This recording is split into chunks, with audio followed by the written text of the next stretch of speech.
दोस्तों स्वागत है आपका ऑनलाइन क्लासेस विद यशवंत साध।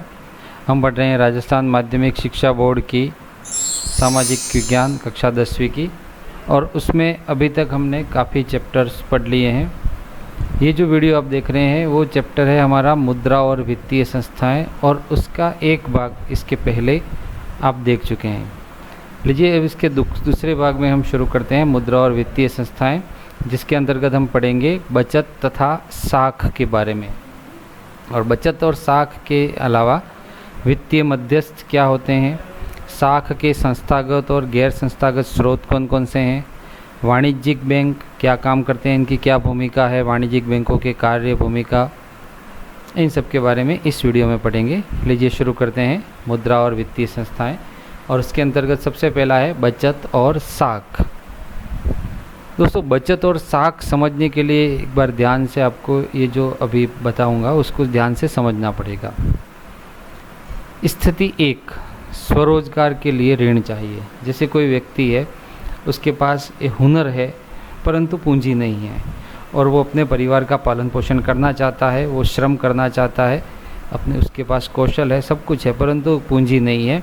पूंजी चाहिए उसको स्वरोजगार लगाने के लिए, परंतु अब उसको ये स्थिति ये है कि स्वरोजगार करना है परंतु पैसा नहीं है, तो उसके लिए उसको ऋण चाहिए, लोन चाहिए, उसको लोन की ज़रूरत है। एक दूसरी स्थिति देखते हैं।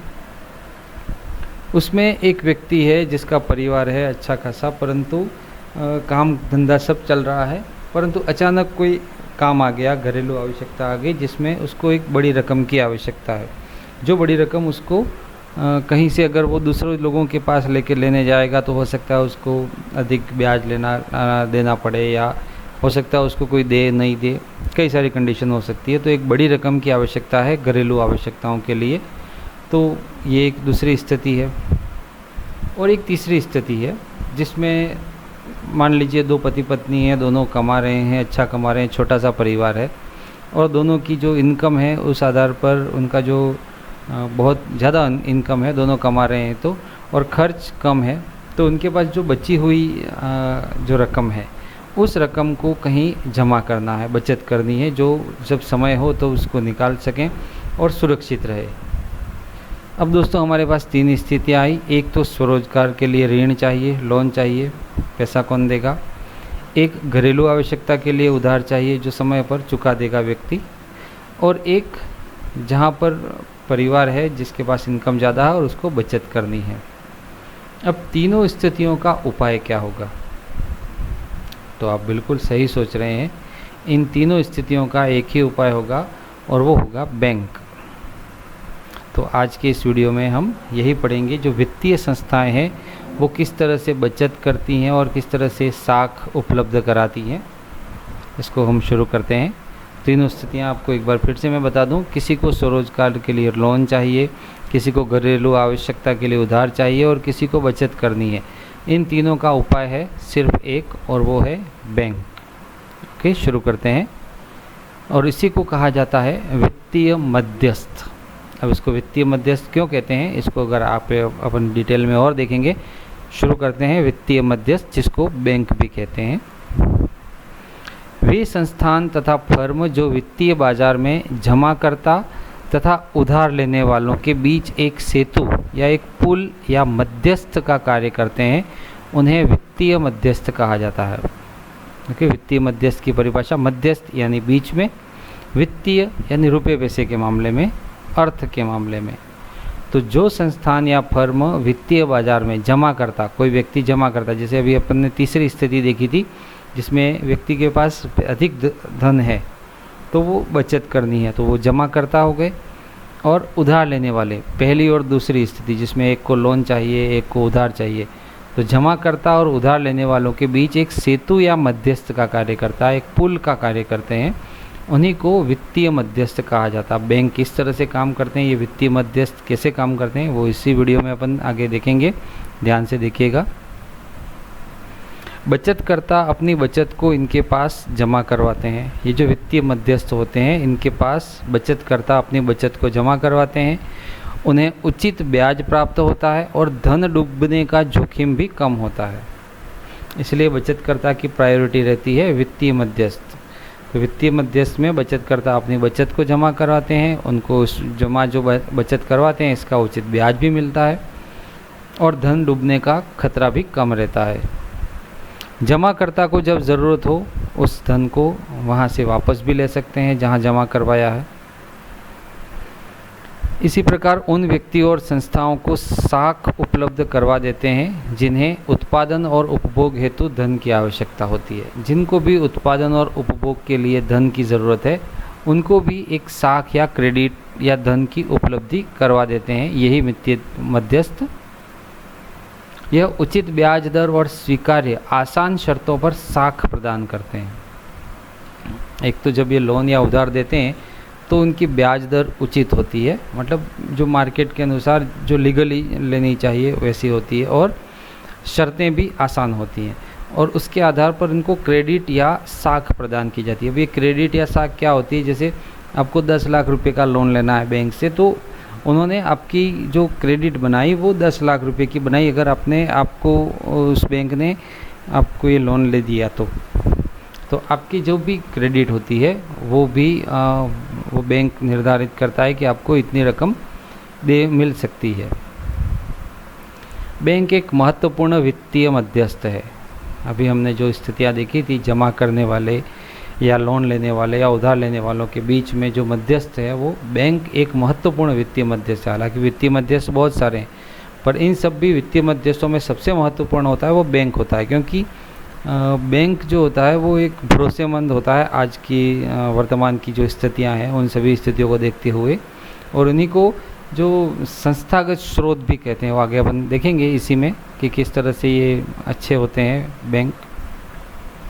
साख के संस्थागत तथा गैर संस्थागत स्रोत।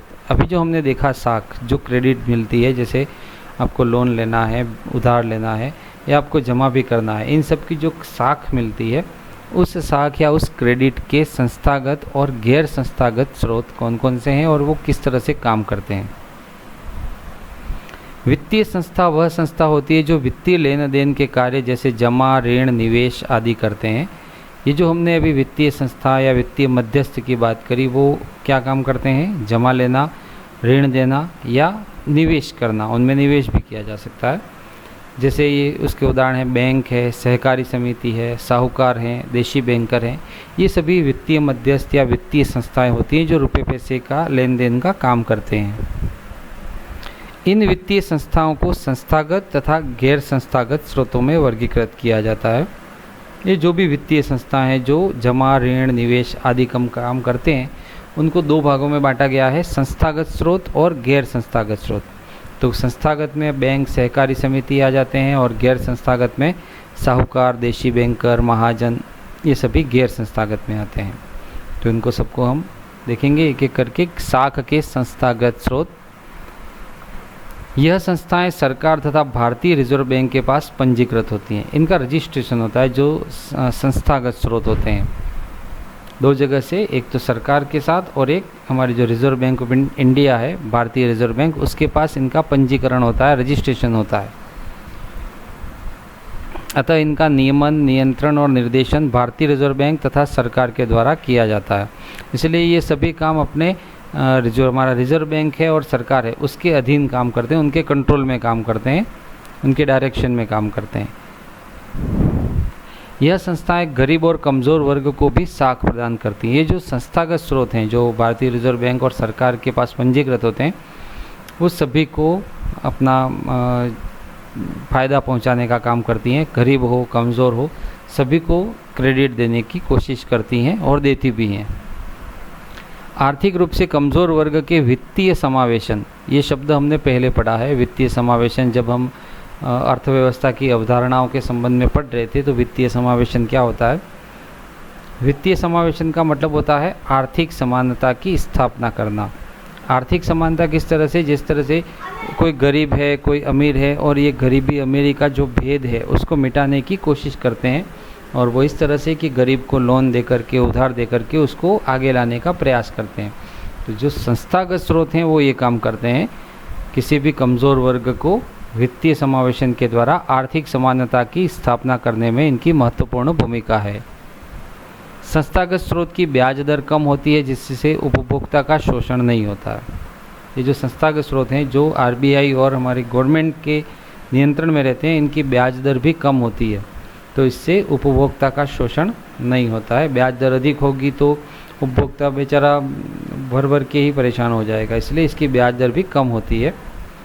संस्थागत स्रोत के उदाहरण हैं बैंक, सहकारी समिति और सरकार द्वारा अधिकृत संस्थाएं। सरकार के द्वारा अधिकृत संस्थाएं जो भी हैं, या सहकारी समिति हैं या बैंक हैं, ये संस्थागत स्रोत के उदाहरण हैं। जबकि गैर संस्थागत स्रोत में आते हैं साहूकार, महाजन, और गांवों में इनका अक्सर बहुत ज़्यादा प्रभाव भी रहता है, और ये लोगों को उनकी जो कंडीशन होती है उस कंडीशन के आधार पर ये उन लोगों को देते भी हैं क्रेडिट, पर किस तरह से देते हैं हम सभी जानते हैं।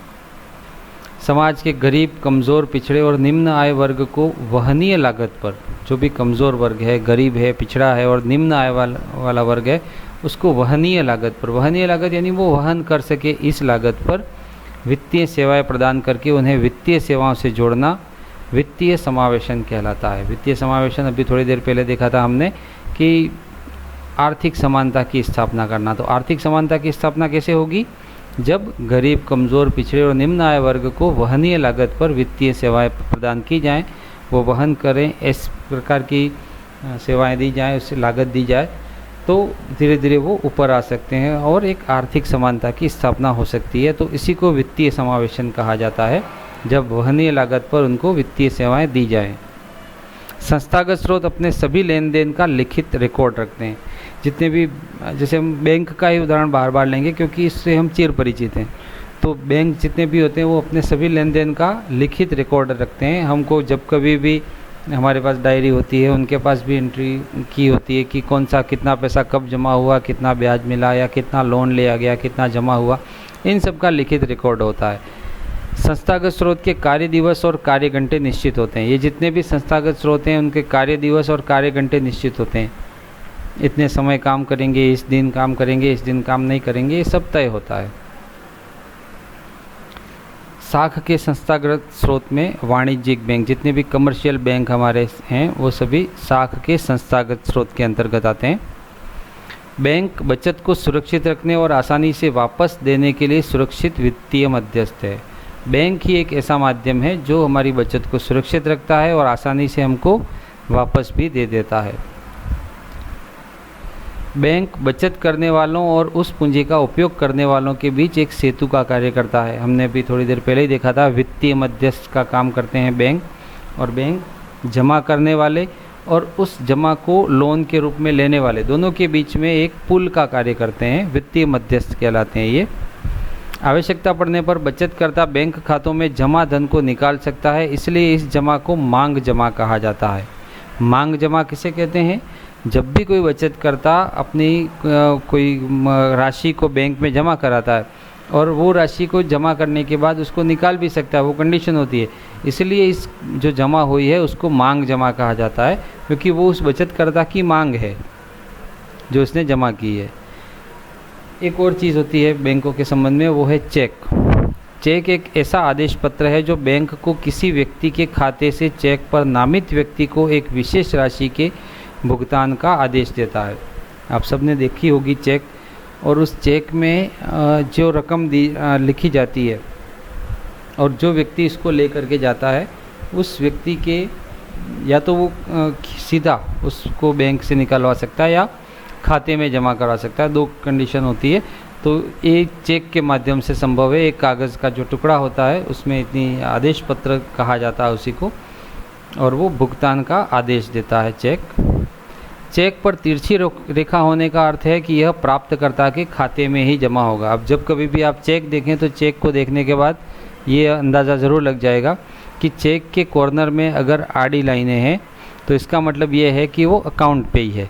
अकाउंट पे का मतलब होता है कि वो कैश में नहीं मिलेगा उतनी रकम, वो सीधे खाते में ही जमा होगी।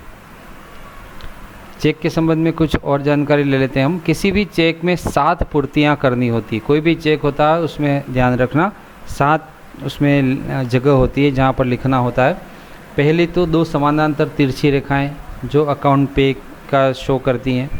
जारी करने की दिनांक जिस दिनांक ऊपर लिखी होनी चाहिए। भुगतान प्राप्तकर्ता का नाम, आप किसके नाम से चेक दे रहे हैं उसका नाम होना चाहिए। भुगतान की राशि अंकों में, जो भी राशि दे रहे हैं वो अंकों में लिखी होनी चाहिए। भुगतान की राशि शब्दों में, दोनों में, अंकों में शब्दों में दोनों में लिखना पड़ता है, क्योंकि अंकों में कभी कभी फेरफार भी हो सकता है, इसलिए उसको शब्दों में भी लिख देना चाहिए।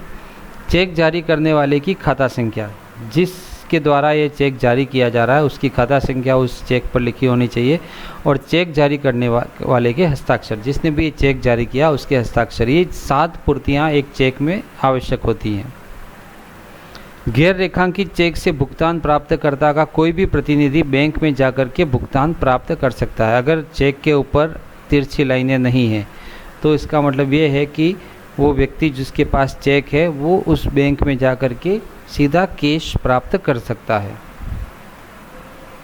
बैंक जमा रकम का एक छोटा सा हिस्सा अपने पास नकद के रूप में रखते हैं। जो भी व्यक्ति बैंक में पैसा जमा करवाते हैं उस जमा रकम में से थोड़ा सा हिस्सा, कुछ हिस्सा बैंक अपने पास रखते हैं और बाकी हिस्से को कहीं ना कहीं निवेश करते हैं या लोन लेने वालों को देते हैं या उधार देते हैं, और कुछ हिस्सा अपने पास रखते हैं। क्यों रखते हैं देखते हैं। जमा रकम के एक बड़े भाग को ऋण देने के लिए उपयोग में लेते हैं। जो भी जमा हुई उसके एक बड़े भाग को ऋण देने के लिए उपयोग में ले लेते हैं। अतः बैंक वह संस्थान है जो जनता से मांगे जाने पर पुनर्भुगतान योग्य या चेक द्वारा निकलवाने योग्य जमाएं स्वीकार करता है और ऋण प्रदान करने का कार्य भी करता है। अब मान लीजिए किसी बैंक में 1000 खातेदार हैं और उन 1000 खातेदारों ने प्रत्येक ने 10-10 हज़ार रुपये जमा करवा रखे हैं, तो उनमें से कुछ हिस्सा बैंक अपने पास रखता है और बाकी को जो भी ऋण लेने के लिए आता है उसको दे देते हैं। अब जो जमा रखा है वो क्यों रखते हैं, इसका रीज़न ये है कि उन 1000 लोगों में से 1000 तो आएंगे नहीं लेने के लिए, उसमें से 100-200 जो भी आएंगे तो उनको वो भुगतान कर दिया जाए, और शेष रकम को अपने पास रखने से कोई फ़ायदा नहीं, उसको और अधिक ब्याज दर पर जो भी ऋण लेने वाले आए हैं उनको दे दिया जाए, जिससे बैंक का काम धाम चलता रहता है। वाणिज्यिक बैंकों की भूमिका, वाणिज्यिक बैंकों की क्या भूमिका होती है। पहला है आर्थिक विकास के लिए जनता की बचत को सुरक्षित रखकर उन्हें ब्याज प्रदान करना। जितने भी कमर्शियल बैंक हैं वो आर्थिक विकास के लिए जनता ने जो बचत की है उसको सुरक्षित रखते हैं और उनके ऊपर ब्याज देते हैं ताकि जनता को अपने पैसे का कुछ लाभांश मिले। दूसरा है जनता की जमा बचत को गतिमान करके अर्थव्यवस्था के विभिन्न क्षेत्रों में उत्पादकों और निवेशकों को पहुंचाना। जनता ने जो जमा की है बचत, उस बचत को अर्थव्यवस्था के विभिन्न क्षेत्रों में उत्पादकों तक और निवेशकों तक पहुंचाते हैं ताकि जो हमारी अर्थव्यवस्था है वो निरंतर चलती रहे। तीसरा है प्राप्त बचत को उन क्षेत्रों को उधार देना जहां लाभ की दर अर्थात प्रतिफल की दर अधिकतम हो। जो भी उनके पास बचत है वो उन क्षेत्रों को उधार देते हैं जहां उनको लाभ का प्रतिशत ज़्यादा मिले, जहां भी इनकम ज़्यादा हो, जहां पर भी किसी की ज़रूरत ज़्यादा है। बड़ी बड़ी कंपनियां होती हैं तो या बड़े जो लोन लेने वाले होते हैं तो उनमें ब्याज दर थोड़ी अधिक रख करके उनको दे दिया जाता है ताकि उनको प्रतिफल अधिकतम मिले। सामाजिक कल्याण की दृष्टि से वांछनीय हो ऐसे संसाधनों का आवंटन भी करते हैं। सबके लिए लाभदायक हो ऐसे संसाधनों का आवंटन भी किया जाता है बैंकों के द्वारा, जिससे सभी को, जनता को फ़ायदा मिले, चाहे वो किसी भी धर्म, जाति, वर्ग से संबंधित हों। वाणिज्यिक बैंकों के कार्य, पहला है जमाएं स्वीकार करना। जितने भी बैंक हैं वो सभी जमाएं स्वीकार करते हैं, यानी आप जो भी धन लेकर के जाते हैं उनको वो जमा करते हैं।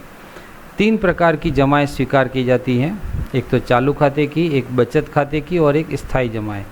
ये 3 प्रकार की आप जब भी अगर ATM यूज़ करते हैं या अपने पापा मम्मी के साथ जाते हैं तो वहाँ पर ये आपको मिलता है लिखा हुआ कि आपका कौन सा अकाउंट है, सेविंग अकाउंट है या जो भी। तो ये ध्यान में रखना कि 3 प्रकार से जमा होते हैं पैसे, चालू खाते में, बचत खाते में और स्थायी जमा। अब ये तीनों अलग अलग क्या हैं देखते हैं। व्यवसायी अपनी जमा चालू खाते में करते हैं। जितने भी व्यापारी लोग हैं वो अपनी जो जमा है या अपने जो बैंक में पैसा जमा कराते हैं वो चालू खाते में कराते हैं ताकि बार बार लेन देन कर सकें, क्योंकि उनको डेली का लेन देन करना पड़ता है। आज रुपया जमा करवाया कल निकलवाना पड़ सकता है, या आज जमा करवाया सुबह में शाम को निकलवाना पड़ सकता है, तो ये चालू खाते में जमा करते हैं। इन जमा पर ब्याज बहुत कम या शून्य होता है। ये केवल लगभग सिक्योरिटी रखते हैं उस राशि की, इसके ऊपर ब्याज कम या शून्य होता है जो चालू खाते हैं उनके ऊपर।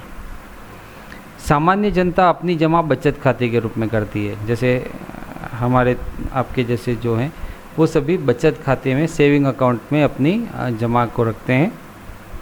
बचत खाते से रुपया निकलवाने और लेन देन पर कुछ प्रतिबंध होता है, और बचत खाते में और चालू खाते में थोड़ा सा अंतर ये है कि उसमें रुपया निकलवाने में या लेन देन करने में कुछ प्रतिबंध होता है। आप इतने रुपया निकाल सकते हैं, इससे ज़्यादा नहीं निकाल सकते हैं, या आपके खाते में इतना पैसा होना चाहिए, ये कुछ लिमिट्स होती हैं बचत खाते में। इन जमाओं पर उचित ब्याज भी मिलता है, उचित ब्याज मिलता है, ठीक है, ज़्यादा ब्याज नहीं, उचित नहीं या कम चालू खाते में, उससे थोड़ा ज़्यादा बचत खाते में। चालू तथा बचत खाते की जमाओं को संयुक्त रूप से मांग जमाएं कहा जाता है। मांग जमा हमने अभी थोड़ी देर पहले ही देखा था कि जिसको लोग जमा तो करते हैं पर अपनी मांग के रूप में जमा करते हैं, वो निकलवाते हैं समय समय पर, इसलिए इनको मांग जमाएं कहा जाता है। सर्वाधिक ब्याज स्थायी जमाओं पर मिलता है, जिसको हम फिक्स डिपॉजिट भी कहते हैं। स्थायी जमा जो होती है, जिनका एक समय लिमिटेशन होता है कि आप इस समय के पहले नहीं निकाल पाएंगे, वो स्थायी जमाएं होती हैं, तो इन पर सबसे ज़्यादा ब्याज मिलता है। तो ब्याज की भी लिमिट हम इसको याद कर सकते हैं कि सबसे कम चालू खाते में, उससे ज़्यादा बचत खाते में, और सबसे ज़्यादा स्थायी जमा में। यह लंबी अवधि हेतु होती हैं, इनका समय ज़्यादा होता है, जैसे 1 साल, 5 साल, 10 साल, 20 साल, अलग अलग। अतः इन्हें अवधि जमा या समय जमा या सावधि जमा भी कहा जाता है। ठीक है, ये जो स्थायी जमा होते हैं इनको अवधि जमा या समय जमा या सावधि जमा भी कहा जाता है। तो 3 प्रकार के बैंकों में खाते, चालू खाता, बचत खाता और स्थायी जमा। वाणिज्यिक बैंकों के कार्य में दूसरा है ऋण प्रदान करना। बैंक लोन देते हैं, जिसे हमने बचत और साख जो स्टार्टिंग किया था उसी समय देखा था कि किसी ज़रूरतमंद को लोन देना, उधार देना, ये काम बैंकों का है। ऋण प्रदान करना अर्थव्यवस्था के सभी क्षेत्रों को, प्राथमिक, द्वितीयक, तृतीयक सभी क्षेत्रों को वाणिज्यिक बैंक ऋण प्रदान करते हैं ताकि अर्थव्यवस्था ठीक ढंग से सुचारू रूप से चल सके। यह ऋण नकद, साख, अधिविकर्ष आदि के रूप में दिया जाता है, या तो नकद, साख या अधिविकर्ष। अधिविकर्ष क्या होता है इसको भी हम देखेंगे। खाताधारक को खाते में जमा राशि से अधिक राशि निकालने की छूट देकर के ऋण प्रदान करना अधिविकर्ष कहलाता है।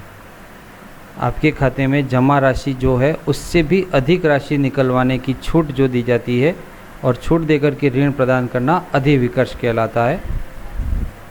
इस पर ब्याज लेती है बैंक। बैंक जमा पर जो ब्याज देते हैं उससे अधिक ब्याज दिए गए ऋण पर लेते हैं। बैंक जो है वो जमा पर जो ब्याज देते हैं, अपनी जो जमा है, आपने जो जमा की है उस पर जितना ब्याज देते हैं आपको, उससे अधिक ब्याज दिए गए ऋण पर लेते हैं, और उससे अधिक ब्याज किसी को लोन दिया है उस पर लेते हैं। तो आपको तो आपने जो जमा किया उसको ब्याज कम, और अधिक ब्याज जिसने किसी लोन लिया या ऋण लिया उसके ऊपर अधिक ब्याज लेते हैं। कर्जदारों से लिए गए ब्याज और जमाकर्ताओं को दिए गए ब्याज के बीच का अंतर बैंकों की आय का प्रमुख स्रोत है। अब आप कभी कभी सोचते होंगे कि बैंक वालों को पैसा कहाँ से आता है, तो बैंक वालों को पैसा यहाँ से आता है। कर्जदारों ने जो ब्याज दे रहे हैं, जो भी लोन लिया है उसका ब्याज दे रहे हैं। अभी हमने देखा कि जो कर्जदार हैं वो ब्याज ज़्यादा चुकाते हैं, तो कर्जदारों ने जो ब्याज दिया और जमाकर्ताओं को जो ब्याज चुकाया, दोनों का जो अंतर है, दोनों में जो माइनस करने पर जो प्राप्त होता है वही बैंकों की आय का प्रमुख स्रोत है। और तीसरा अन्य कार्य बैंकों के, बिल तथा चेक का संग्रहण करना और बीमा की किस्त का नियमित भुगतान करना, लॉकर की सुविधा ये बैंक के अन्य कार्य में आता है। बिल, चेक का संग्रहण करते हैं, किसी भी बैंक के चेक आप वहाँ पर जमा करा सकते हैं, ये सब सुविधाएं बैंकों में मिलती हैं। आप कभी कभी अपने पापा मम्मी बड़े भाई के साथ बैंकों की ओर एक बार जा कर के भी आएँ, वहाँ की क्रियाविधि को भी देखें, तो हमारी जो वित्तीय शिक्षा है उसमें कुछ सुधार होगा, क्योंकि बड़े होकर के आप लोगों को भी ये सभी काम करने हैं। बीमा की किस्त का नियमित भुगतान करने का काम करते हैं, और लॉकर की सुविधा में भी जो भी कीमती चीज़ें हैं या जो आप घर में नहीं रखना चाहते, सुरक्षा की दृष्टि से आपको ठीक नहीं लग रहा है, तो वो बैंक सुविधा देती है लॉकर की, उसमें भी आप जमा कर सकते हैं। अनेक सांख्यिकी सूचनाएं एकत्रित करके उन्हें विभिन्न एजेंसियों तक उपलब्ध करवाना। कई सारे आंकड़े उनके पास होते हैं, कौन व्यक्ति दिवालिया हो गया, किसके पास ज़्यादा मांग रही है बैंक, ऐसे कई सारे सांख्यिकी सूचना एकत्रित करके अलग अलग एजेंसियों तक आंकड़े उपलब्ध करवाने का काम बैंकें करती हैं। धन हस्तांतरण की सुविधा प्रदान करना, एक से लेकर के दूसरे को धन देने का काम, जैसे हमने पहले भी देख लिया कि जो वित्तीय मध्यस्थ का काम करते हैं, ये काम बैंकों का होता है और बैंक ये काम बहुत अच्छे ढंग से करते हैं। अतः आर्थिक विकास और वित्तीय समावेशन में बैंक महत्वपूर्ण भूमिका अदा करते हैं। इसलिए हम कह सकते हैं कि जो आर्थिक विकास होता है, देखिए ये शब्द वापस आया, आर्थिक वृद्धि और आर्थिक विकास, जो हमने अर्थव्यवस्था की अवधारणाओं में जो पढ़ा था, आर्थिक विकास और वित्तीय समावेशन में बैंक बहुत महत्वपूर्ण भूमिका अदा करते हैं। वित्तीय समावेशन भी हमने देख लिया क्या होता है। चलिए इस वीडियो में हमने क्या पढ़ा, क्या सीखा, एक बार फिर से देख लेते हैं। बचत और साख, वित्तीय मध्यस्थ, साख के संस्थागत और गैर संस्थागत स्रोत, वाणिज्यिक बैंक, वाणिज्यिक बैंकों की भूमिका एवं कार्य।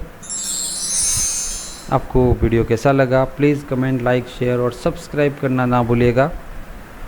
आपने वीडियो को ध्यान से देखा, बहुत बहुत धन्यवाद।